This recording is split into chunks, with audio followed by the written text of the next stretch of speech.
Welcome to another edition of Frankly Hockey. I'm Kate Pettersen. He's Frank Seravalli, and we've got plenty to talk about today. We'll start with the Boston Bruins. They'll be without Charlie McAvoy after the incident versus Montreal. He is having to have facial surgery, Frank, which we expected after taking that Noah Dobson slap shot to the face. But tough news, and hopefully he doesn't have to miss too much time. But we are rolling through once again with some report cards, taking a look at a few different teams. And we are going to start with the Winnipeg Jets. But before we get to that, they did some big housekeeping, locking up their captain, Adam Lowry, for 5 more years. Frank, tell us how we got to this point. Yeah, really cool announcement, by the way. The Jets doing it at their annual gala at Canadian Life Center on Wednesday night. And so cool way to share it. His teammates were obviously rooting for him and involved in the process. And the Jets did a great job on social media revealing it first to their fan base. And so exciting times for the Jets, as I think what it signals more than anything is their commitment here to their captain and to a core that has been the most successful part of this Jets 2.0 franchise, the stabilizing forces, right? You get Mark Scheifele locked up and Connor Hellebuck and Neil Pionk and Josh Morrissey and on and on and on. Well, you got to keep the captain, the emotional leader, the guy who does a lot of the dirty work for this team, keep him in place. And I think this was a bit of a grind getting to this point. I know the Jets wanted to get this out by Wednesday's gala. I think in a perfect world, they wanted to see exactly how Adam Lowry responded after that offseason surgery. But this is a significant commitment in term for a guy that will be turning 34 in the first year of his deal. And so another hit to the class of 2026 free agents. But in the end, I think a smart move and the right move for a guy who's, such a pivotal player on this team and makes a lot of things happen. You mentioned the surgery in the offseason. He comes back. He's got his first goal out of the way versus Columbus the other night, as you saw there. But this is a guy who had hip surgery back in May. So you know that last year when he set a career high with 16 goals, he was likely playing through some pain and discomfort. So my question with that surgery and with what you've seen in this small sample size is this just the start of a new level of Adam Lowry that we're likely to see, given that he's probably going to be playing much more free and pain-free? I'm not there yet. I mean, look, this is a significant surgery as judged by the amount of time missed. And I view hip surgeries, core muscle surgeries, not all that different than in another sport someone might view knee surgeries. It takes a while before you really feel like yourself, and it might be upwards of a calendar year to really get back to being as truly free as you want to be. I think the age curve certainly is in mind here. We just talked about, being 34, that's going to be at the forefront of this. But I think at least for the foreseeable future, the next few years of Adam Lowry, you can bank on and write in Sharpie what you're going to get from him. And that's really what matters. If the last tail end of it is different, then you navigate that part when you get there. But they couldn't afford to lose Adam Lowry with what he means to this team. Absolutely. They've got him locked up. So let's look at the Winnipeg Jets as a whole as they stand at the quarter mark. And first up, what is your overall grade and why? Look, this Jets team has been fine. I think much, similar but better to the Washington Capitals from last year. A lot of things went right for the Winnipeg Jets. And so when you take a look at their report card and their overall grades, I mean, I give them a B. They've been a really good team. Obviously, we know that they're capable of more. And their forwards, it was going to be very hard to replicate a lot of career seasons that went on last year. And they also lost Nick Ehlers. So you're taking a 62 to 65 point player out of your lineup. You're adding in a guy in Jonathan Taves who hasn't quite gotten up to that level yet that we expect him to be at. And it's going to take time given how much time he missed. And Connor Hellebuck has been good. He started off great, but I think the Jets have been overly reliant on their goaltending, at least for a bit. And Connor Hellebuck's numbers have kind of sunk a little bit. The guy who we're used to seeing in that 926, 925 range has been at 913 so far this season. So who's the culprit here? What's the answer? Well, for me, it's their defense. And yes, I'm a huge fan of Josh Morrissey and Neil Pionk and that group. But I think the Jets they need some support. They need a bit of an improvement the way they play defensively to really be able to break through and be that true, authentic Stanley Cup threat. And so that's what I'm looking for as their biggest area of improvement. You're always looking through the first quarter of the season to say, where can we get better? What's the step? What's the next thing that needs to happen? And for me, it comes down to their defense. They can score. They can do a lot of fun things. They've got the goalie that bails them out. Can they defend better as a team? It's interesting. I heard Craig Button, who's going to be on our show later, talk about the Winnipeg Jets and what Kevin Cheveldayoff has been able to put together in terms of personnel with the veteran presence and then some smaller pieces.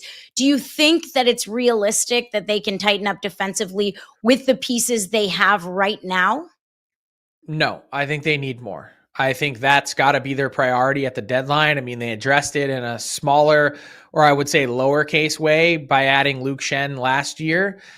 They need more. They just need to find an additional, I know I say this like they grow on trees, like, oh, hey, I'm just going to go pluck one of these. They need a second pair of defensemen to add to the mix that they can then provide some more support throughout the rest of that decor. All right. Well, let's talk about the Minnesota Wild, because I think an intriguing development has been the play of Jesper Wallstedt. He had a big night last night, a career high 42 saves in their shootout win. And, this is a team where we talk about a goaltending situation that might not be great, and you've got a little glimmer of hope. So let's start with your overarching grade and where you think the Minnesota Wild stand at the quarter mark. Well, I don't know if many people realize that the Minnesota Wild have been the best team in the NHL in the month of November, at least in terms of wins and points that they've racked up. They had a really tough start to the season. They were scuffling through the first 10 games. And so I'm going to give their overall grade weighted toward the beginning half of what we saw as a C. Go back to our preseason predictions. I was very bullish and still am on the Wild on the whole and where they're heading from here. I think the way that we've seen them play over this last month, over the last half of this first quarter, has been more along the lines of what I expect the Wild to be. Stingy, difficult to play against, have some high-end skill, and a team that, for the most part, has size but can skate and move pretty well. Their goalies, you mentioned, are a big part of it. And you mentioned, or you called it, a goalie situation. I think that's a really good way to frame it, because I'm concerned about Philip Gustafsson and what we've seen to this point, given that he just signed this big extension as the season was getting rolling. And so I think it's going to be something to keep in mind. I think the Wild are obviously hoping that his game rebounds and he can put together some more consistent efforts, but it's not a bad development at the same exact moment in time that Wallstedt is taking that step, because I got to tell you, that was one real question mark that I had for this team, was when you're giving someone 25 to 35 games that isn't Philip Gustafsson. I just assumed he would be the steady constant. Wallstedt did not play well in the AHL last year. And that, to me, losing Marc-Andre Fleury, would the door reopen again in January for Marc-Andre Fleury to come back because they weren't getting enough for Wallstedt? Instead, the opposites happen. Wallstedt's been good. Gustafsson has been poor. And that's why you see their goalies here get a D+ grade. Can that grade rebound? Yeah, this is the interim report card. This is the first quarter.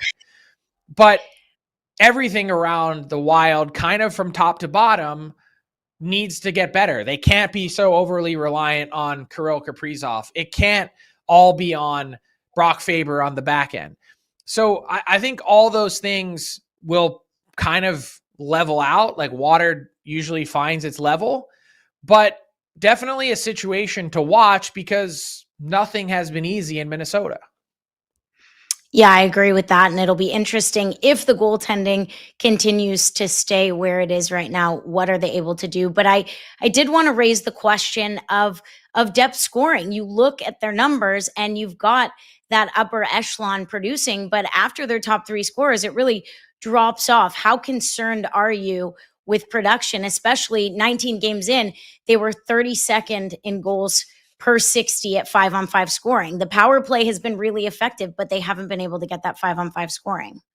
Yeah, it can't. Your special teams need to be special, but that can't be the generation of your offense. That can't be the engine that's getting you to a playoff spot. Over the course of a season, it's going to hit ruts. And so, yeah, you need balanced attack wave after wave, and they've got the ability to be difficult to play against.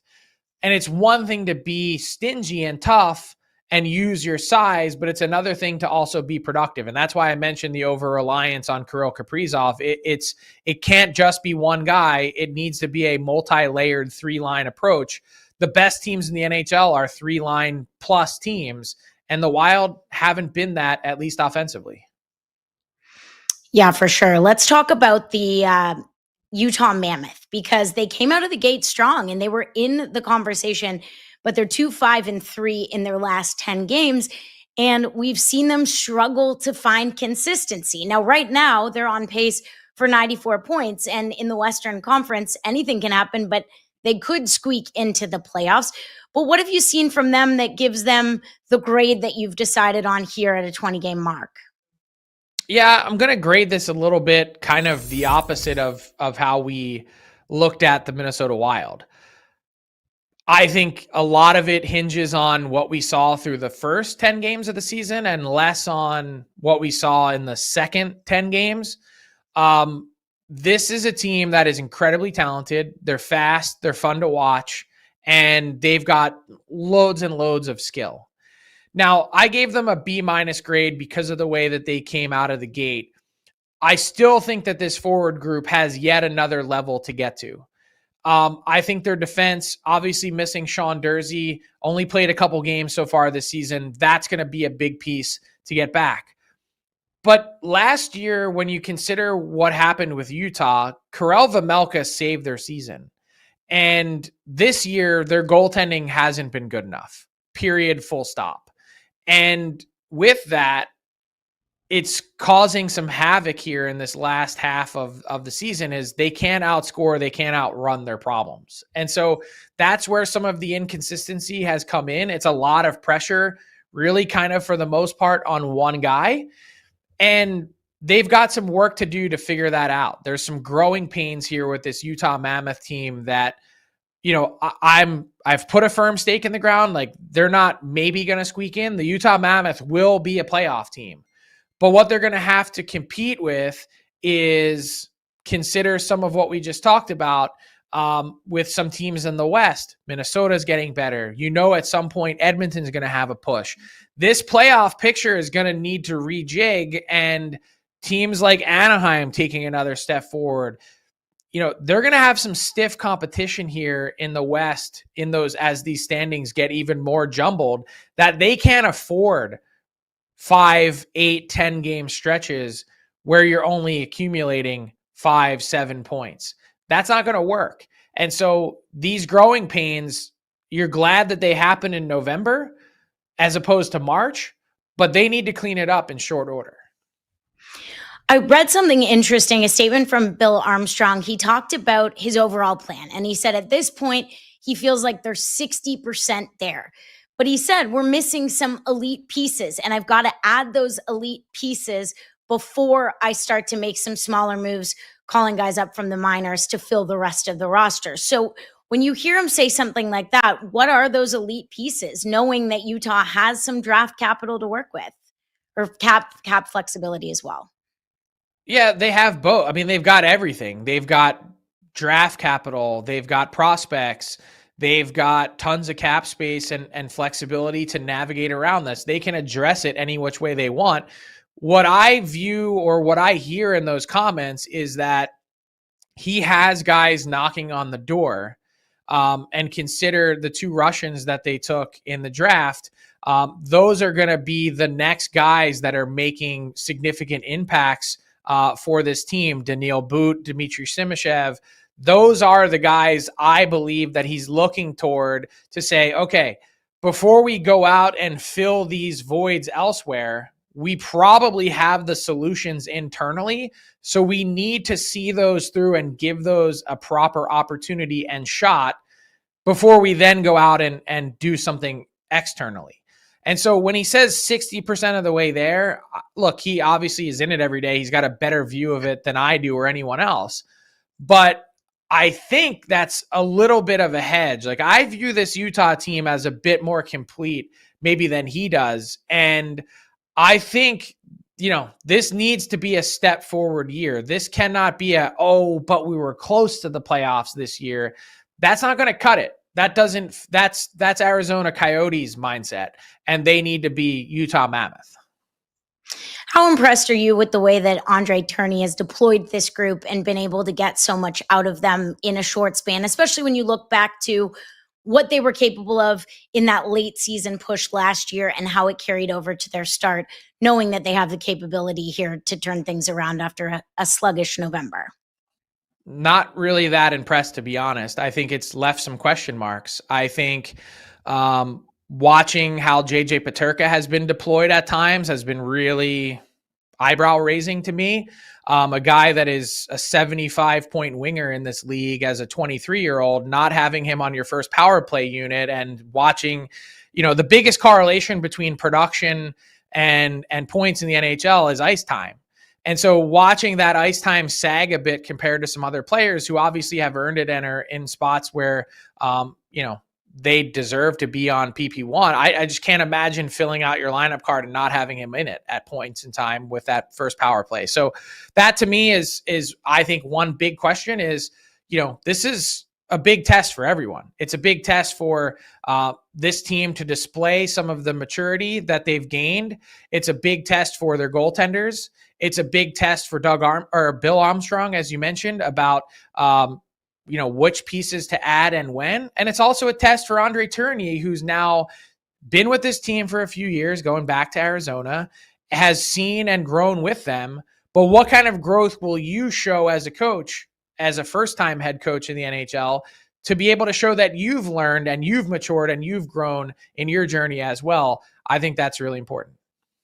Yeah, interesting perspective. And you've talked extensively about the fit of JJ Peterka, and Bill Armstrong also talked about loving the fit with the Utah Mammoth group. Okay, well, let's talk about the San Jose Sharks as we continue with these report cards. 0-4-2 to start the season. Now they're 9-4-1 since then. And of course, we talk a lot about the performance of Macklin Celebrini, who has just been lights out and arguably fought his way onto what we expect to be a spot on the Canadian team at the Olympics. But in a rebuild, lots to consider. Where do you think the San Jose Sharks stack up through this first quarter? I think the San Jose Sharks have taken enormous strides. Not only are they one of the most fun teams in the league to watch, honestly, personally, I'm really happy for Ryan Warsofsky, their coach, because you mentioned that 0-4-2 start, and you're thinking, this guy is pulling out what little hair he has left, trying to will this team in the right direction. The vibes have been high and fun. I've never seen a team have as much fun as the Sharks did last year, getting absolutely pummeled in the standings on a night-to-night basis. They enjoy coming to the rink every day. That attitude and energy is infectious. But you need results. And so to get the Sharks where they're going, I think they've done a great job putting these players in the proper position to find success. I know there's been some feedback or blowback at times. How are you running your power play? What does it look like? Who's on it? Look, we just talked about growing pains with Utah Mammoth, and the Sharks are undoubtedly going to have those. But as I look at this team and grade them on a curve, again, more of what we've seen in the last 15 games instead of the first 5 or 6, their forward group has been great, bordering on an A, and it's not just Macklin Celebrini. Their defense is going to need improvement. Thank you, Captain Obvious. I can take off my Captain Obvious hat because they don't really have a ton coming in their pipeline outside of Sam Dickinson. I think Shakir Mukhamadullin, we've seen his development at times stall, and maybe he is what he is. They need more help in the future. I think Mike Greer knows that. We've seen some growth from their goaltending as well for the future, including Askarov, and that's really important. Overall, I think the Sharks have tons of reasons to be happy with what we've seen in this first quarter, a market improvement, a team clearly heading in the right direction. And I think what this does overall, when you watch the Sharks, the Ducks, the Blackhawks, all of these teams where the question has been for a while, Kate, can you actually win with a rebuild? These teams are now giving some owner, some GM somewhere, maybe some pause to question whether or not it can actually be done to tear it all the way down and rebuild it back up. The Sabres, the Sens, the Red Wings, how long that took kind of gave the rebuild a bad name. I think the way those three teams that I'm talking about have done it have really shifted the narrative and changed that conversation dramatically.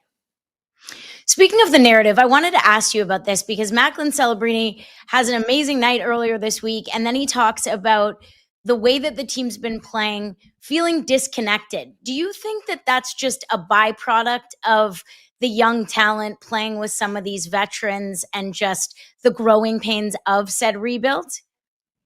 I do. I think it's a little bit disconnected in the sense that you know that there's pieces in the lineup that aren't really going to be there for the long haul, that they're space fillers, they're warm bodies, they're guys that are just brought in to kind of carry the load for a little bit until they can properly fill out the roster. So it's inherently disconnected if you think about it. But I think the true core of this team, the foundational pieces and pillars that are going to be in place, they're right on it, they're connected, and it's a matter of adding to it and finding the proper support.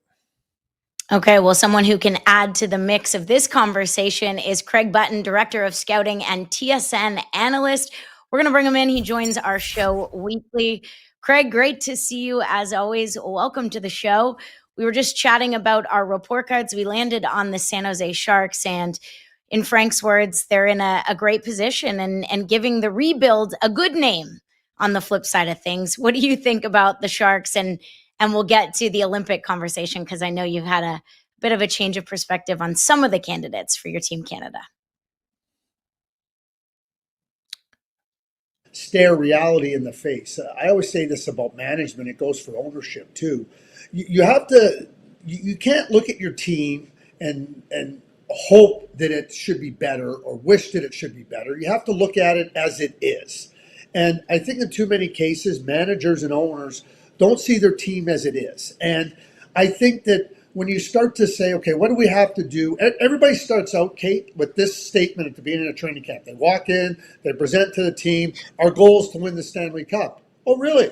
Okay, if that's your goal, then you better commit to the goal. You better get to it, because in too many cases, in way too many cases, it's just empty words. Now, I understand the part of the business and selling tickets and everything that goes with it. But when you look at your team and you go, okay, we want to be good, we want to compete, we want to contend. We know it's hard to win, okay? But where do you want to be? Nobody wants to be one of the 16 teams out of the playoffs. Teams want to be able to have a chance at the Stanley Cup. The Carolina Hurricanes are very realistic, and Tom Dundon, the owner, has been very clear what the goals are. We want to be a good regular season team. We want to finish as high as possible. We want to win playoff rounds. We want to get to the conference final. Stanley Cup, well, those are the areas that if everything goes right, we'd be thrilled. But understanding that is the same thing with a rebuild. So you embrace a rebuild. The problem is when the rebuild gets a bad name is that it's been poorly executed in too many cases. So what do owners go, okay, great, like I like the idea, I like the plan, I'd like to be a contender, but what about this team and this team and that team and that team? Good news, Anaheim, San Jose, Chicago looks like they're on the right track. Montreal looks like they're on the right track. So there's way more positive examples for owners to look at and say, hey, this is something we can do. Murray Edwards in Calgary is fully committed to what they're doing in Calgary.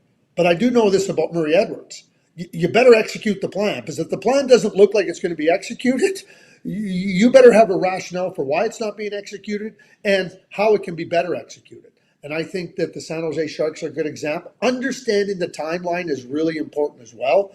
I say this often. The next quick rebuild will be the first one. Well, and that's a great point, because I mean, I think we kind of to think that you can spool it up in as quickly as the Montreal Canadiens have done. They're the exception, not the rule. But I guess if we're going to unpack this conversation a bit further, and you're going to talk about some of the ones that have struggled, and I mentioned them, Ottawa, Detroit, Buffalo, those three teams in the Atlantic that were kind of all in that same time frame and/or space, you'd hear some of them bemoan the lack of luck that they've had in the lottery. Okay, we've put ourselves in a position to get one of these picks, but we didn't get them if you're Detroit or whoever it might be. And then I stop and I go, well, hold on a second. Wait, how many number one picks have the Sabres had? Why is it that they have missed the playoffs for 14 straight years? So it's not all luck. There's so much more that goes into it than just that. No question, Frank. Why don't we take the Colorado Avalanche as an example? In 2017, at the end of that season, I mean, they were just awful. It was an awful, awful year. At that point in time, the worst post-lockout. And what ends up happening, they lose lottery ball 1, they lose lottery ball 2, they lose lottery ball 3, and they fall. And then cried about it. Cried about it, and they end up with Cale Makar. So, I get it. When you are looking at a McDavid, when you're looking at these players that are so fantastic, right? You go, okay, geez, there is a difference between 1 and 2. But one player doesn't make your team. When the Buffalo Sabres did not win the lottery and they picked second, all they did was bemoan, oh my God, we didn't get the first pick. They basically denigrated Jack Eichel, who, by the way, is a superstar. So you can build with Jack Eichel. You can build with Sam Reinhart. You can build with players of that ilk. And that's an example of a plan that was executed poorly. Executed with poor timelines, poor decisions, poor everything. Not in terms of the players, but in how they treated it. So to your point, you're right. Again, if it was easy, everybody would do it, Frank. You know that. Kate, it's a common refrain I use. If it was easy, everybody would win. Everybody would win. Managers, it's hard to make a trade. Oh, it is it? Okay, good. That's your job. You get paid very well to do it. If it's so hard, we'll get somebody else then. I mean, last year when the Colorado Avalanche were looking at their goaltending and going, geez, this is not very good. What did Chris McFarland go on and do? He didn't get 1, he got 2.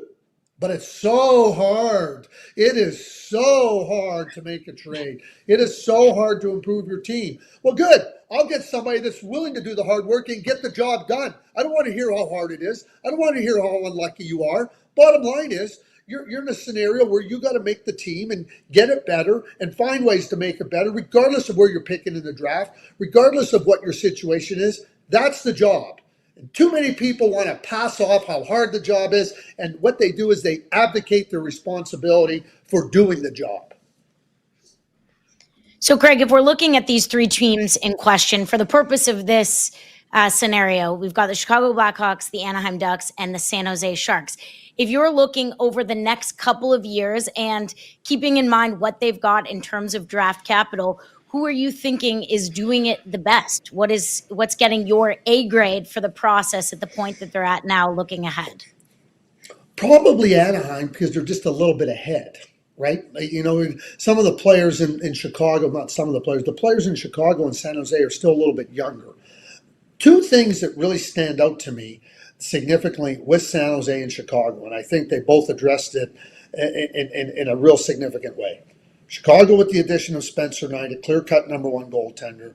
San Jose with the acquisition of Askarov, a number one goaltender. So when you get those positions covered off, goaltending's really hard, but they got good young goaltenders in there. Frank, I heard you talking a little bit about the blue line in San Jose. Yeah, work in progress. Yeah, Sam Dickinson is good. Luka Madulin feels like a third pair defenseman. How do they build up that area? But no team is perfect. But I think that Anaheim's a little bit ahead. Lucas Dostal is a real good goaltender and really playing at a high level. And then you start to consider, okay, the blue lines. Where are the blue lines? I like Chicago's blue line better than San Jose's. I love Anaheim's blue line.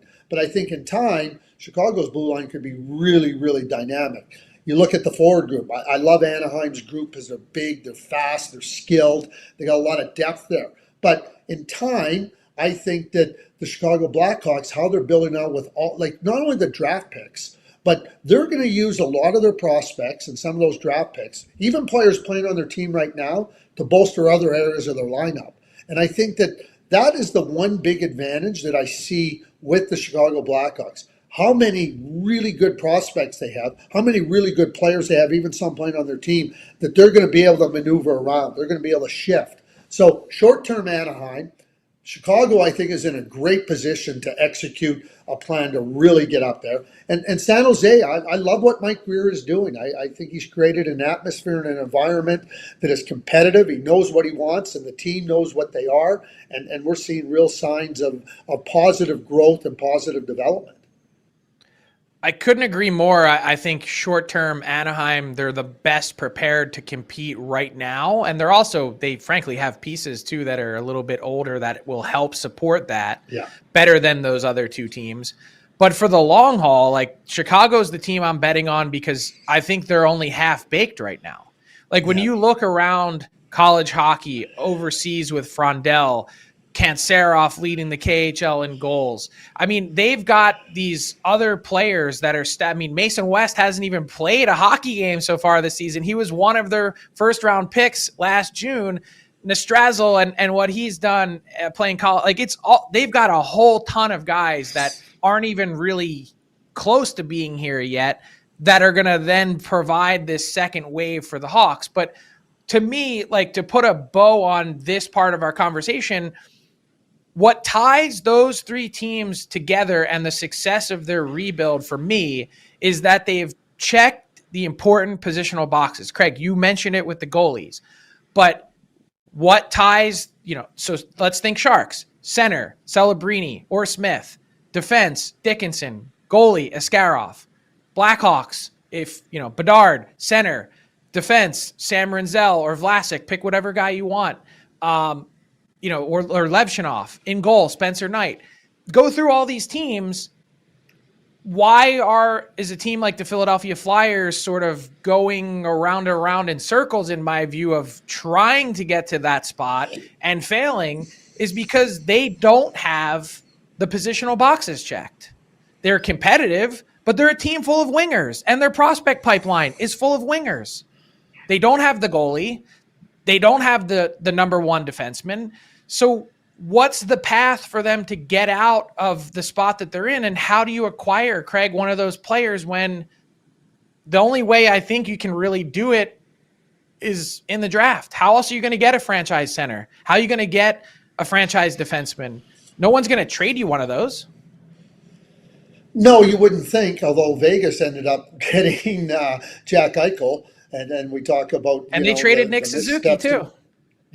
Exactly. And you think about missteps, right?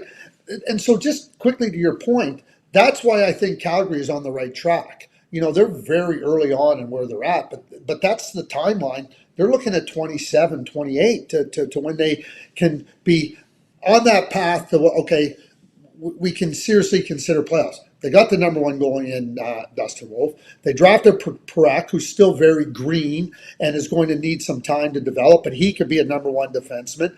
Now they're looking at trying to add that center, that top-end player.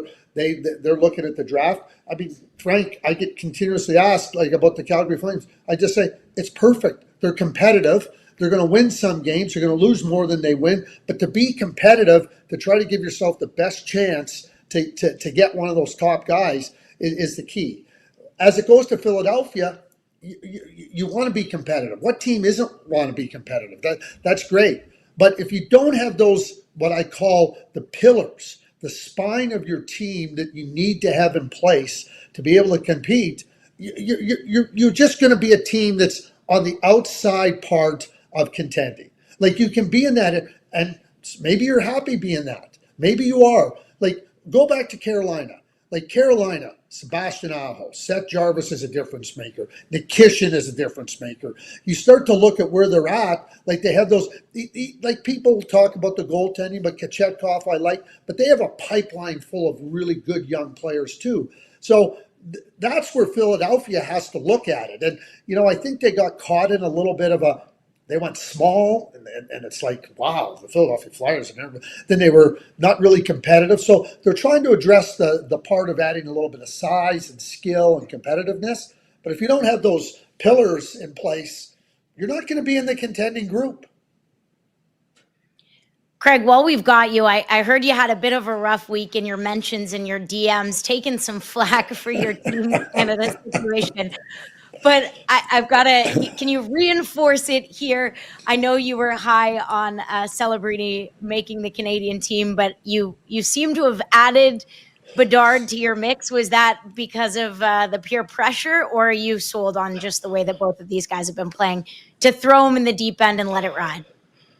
Hey, listen, I'm like a water pipe. You put too much pressure in it, I'm going to burst. I'm going to blow up. And, certainly you feel the pressure. And Mike Johnson and I always had Bedard as a candidate, and a couple of things. Jay Onrait decides to go, okay, if you don't like Craig and Mike's decision about not having Bedard on the team, DM them. Well, thanks, Jay. Like, yeah, okay, lots of DMs, right? Like, I mean, it's amazing, how. And I said, and I joked. I said, the best thing we did was leave him off the team so everybody could talk about us leaving him off the team. So anyway, that being said, he was always a player that you have to keep your eye on. And certainly when we did the team in the middle of November, he was a player.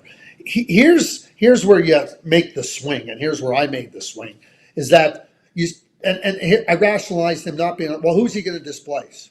Well, you start to play at such an elite level. You start to play at a level where you show that the challenges that you're confronted with, you're overcoming. And not only are you overcoming them, you're a massive difference maker. So I switched it pretty clearly in my mind. Bedard's on the team, and now it's not about who does he have to unseat. It's about who am I keeping off the team, and who am I taking off the team. And to me, you want a Connor Bedard. A couple of things that have come to light. And, we talk about what happens.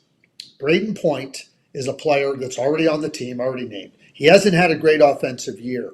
So if you look at Braden Point, you say, okay, maybe we think he'll find his form. But what happens if he doesn't? Who do we have that can replace him up there? That's why Bedard's on my team now, because of that type of rationale. And his play in the NHL, he's not just scoring and producing points. He's a massive difference maker just about every time he's out on the ice. And I think that we have Celebrating on the team. Bedard's on our team. We're going to do one in mid-December, and I hate to disappoint all the people that might want to DM us and tell us how silly we are. Not that, but he'll be on our team. Don't worry about it. Yeah, I'm with you. I feel, I would pat myself on the back and say, Frank, you were an early adopter, but I can't actually reach it. So that would be problematic. But in that same vein, there's been a lot of talk about, hey, these guys just don't have big game experience. And I'm laughing because I'm like, well, yeah, they're 19 and 20. How would they have big game experience? Where were they supposed to acquire said big game experience when they were playing in the brick tournament as 12-year-olds? Like, what are we talking about? And so I was thinking Sidney Crosby, 2006. He's left off the team. Was it a mistake then? Like, should Sidney, like, knowing what we know now about Sidney Crosby being one of the most decorated players of all time and clutch players of all time, like, why didn't they pick him then? And was history going to repeat itself this time around? I think the second part of that is, are you going to repeat history? It was a mistake. Listen, Sidney Crosby at that time was playing 100-point rookie, high level, and Alexander Ovechkin got named to the Russian team. And, him and Sidney were rookies that year, 100 points plus and everything they were doing. There was no question that Sidney Crosby should have been on that team. So do you want to repeat the same mistake and keep talking like that? I want to share, I was talking to Chris Pronger in Torino, and we were talking about it, and they played against Russia. And so he was a rookie, Alexander Ovechkin was. And Chris said to me, he goes, wow. He goes, he can go around you, he can go over you, and he can go through you.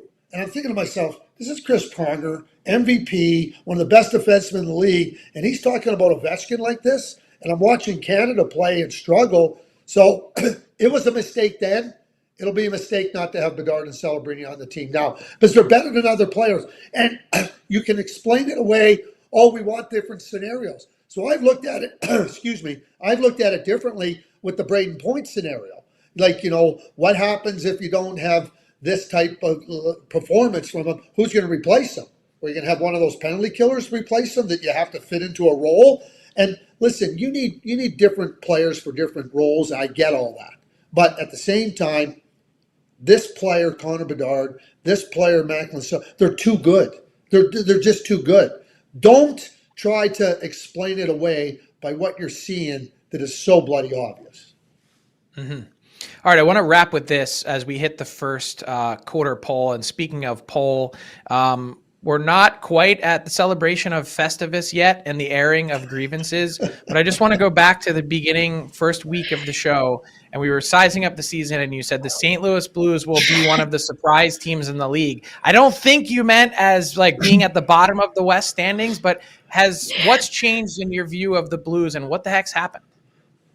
No, I said they'd be the surprise team. They finished near the bottom. Come on, Greg. I know what I was feeling. Oh, did that come up like that? There's tape, isn't there? The tape doesn't lie. Oh boy, bloody videotape. It always tells you where the mistakes are. Here's what I think about the St. Louis Blues. Their goaltending stinks. I don't know how else I think they got a lot of other areas of their game that have been solid. Not at the top end level. Jordan Binnington's been terrible. I don't know what else to say. Like so you can look at the Edmonton Oilers goaltending has been better than the St. Louis Blues in some regards, but the Edmonton Oilers defensive play is just it's a disaster.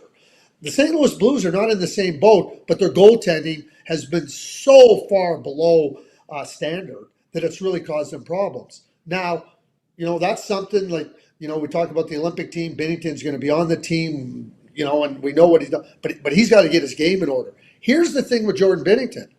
This is not something that's new. This is something that's plagued him in previous seasons. So, Jordan Binnington, to me, like, it's not all on Jordan Binnington, but Jordan Binnington is about 60% of the problems, in my view. That improves, I think the St. Louis Blues have a chance to improve. But right now, I didn't see that one coming because of how well they finished last year, how hard they pushed the Winnipeg Jets in the playoffs. But certainly, I thought they'd be a surprise in a positive way. They've been a surprise in a negative way at this point. Well, both of these are on the tape, Greg, so we can circle back next month and break this all down again. And you learned a good lesson. Any publicity is good publicity, certainly for you this week. Craig, thanks so much. We look forward to catching up with you next week. It's Craig Button, TSN analyst and director of scouting. Thanks, Craig. Yeah, thanks, Kate. Thanks, Frank. Frank, always fun having Craig on the show. He's full of personality, and I know he did take a lot of heat online, but hey, it's your turn in the hot seat now. So was the interference call on Thompson borderline? I got to tell you, we've gone through the checklist of goaltender interference many, many times to the point where that was your Halloween costume this year. It was. And look, this to me should not have been overturned.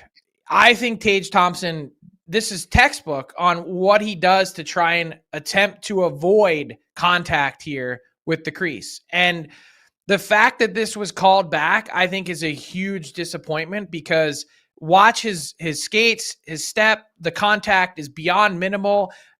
I mean, if you're trying to time it and create a screen, I know that Cooley in this case was trying to sidestep it. In my view, he has a chance to reset. Obviously, he's searching the puck, but he still is in the proper position to make a save, and he flat out gets beat. I'm all for protecting goalies, but this one here, this should not have been overturned. And I think the way that he went about trying to avoid the contact is what should have mattered here. Yeah, definitely something that should stand out in that. Okay, well, we've talked extensively today about the San Jose Sharks. So staying on that for #hockey, it is shirts off, Sharks on. They have acquired a new player of the game tradition. take a look at how it before came this. to fruition. Anything and everything that we could get our hands on. I think there was a Kleenex, a hammer, nothing that we should have been using. So I came up with this. I was looking for something with shark teeth on it. I figured a nice necklace, put it on somebody's neck. Got this made. Took a couple extra weeks to get here, unfortunately. So we just got it a couple days ago when we were on the road. But this will be the one. The rule is you got to wear this, no tarp with your interviews. So that'll be it for the year. Revo told me we're starting a new tradition with our team. Shirts off and you have to wear the necklace because he got it. I thought it was a good idea, so we're starting a tradition. I'm happy we have this now. Frank, you said it earlier, just there's such life around this team and it's fun. I don't know about the tarps off, but hey, good for them for getting creative. I do like the shark necklace. What do you think of the setup?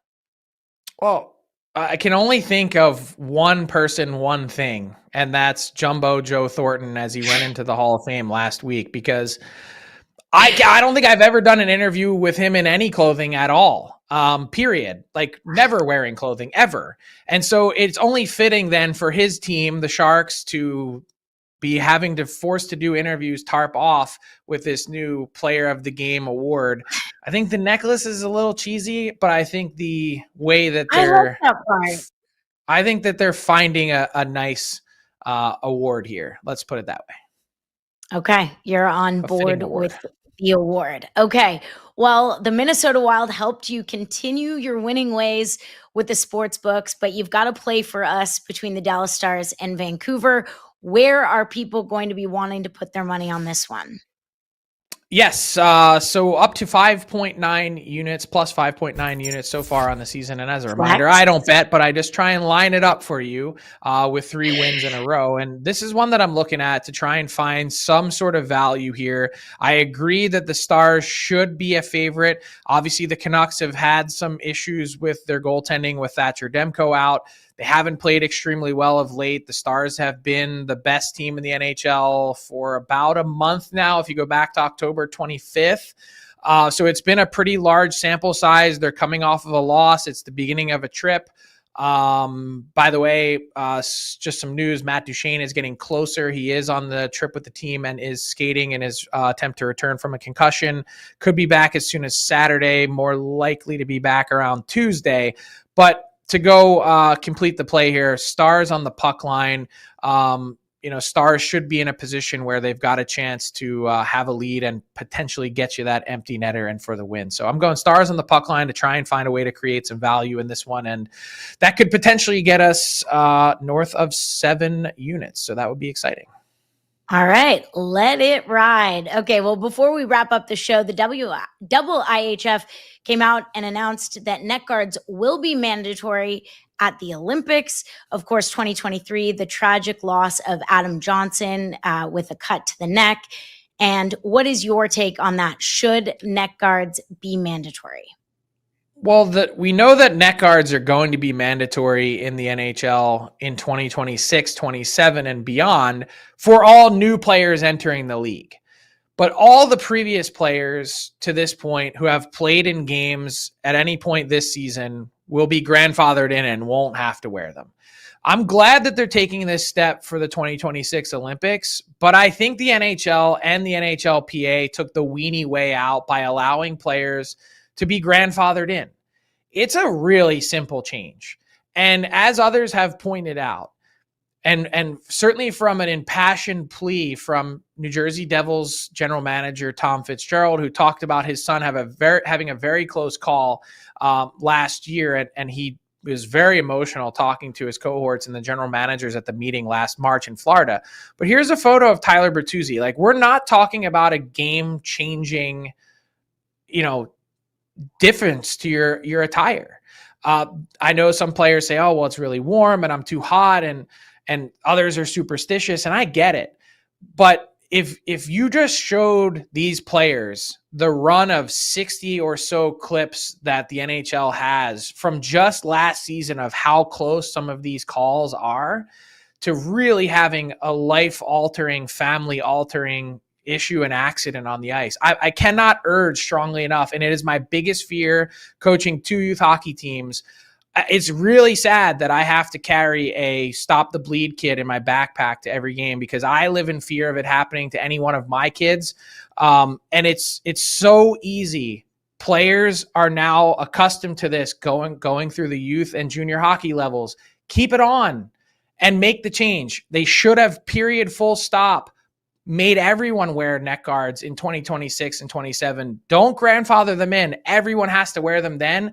I cannot state strongly enough of a case. We've seen multiple deaths now in the last year plus 2 years that we just don't need anymore. And no one needs that heartache for playing a game. Yeah, and I remember asking Connor Garland, who was an early adopter of it after Adam Johnson's accident, and he just said it's a no-brainer. There's nothing to it. It's not a big deal. Put it on, and that was the end of that conversation. So certainly echoing what you've said here today. All right, well, you've got one more chance to hang out with us this week. It's tomorrow morning at 11 Central here on Frankly Hockey. And don't forget, we're also streaming on X and YouTube, as well as right here on the Victory Plus app. Thanks for watching, and we'll see you tomorrow.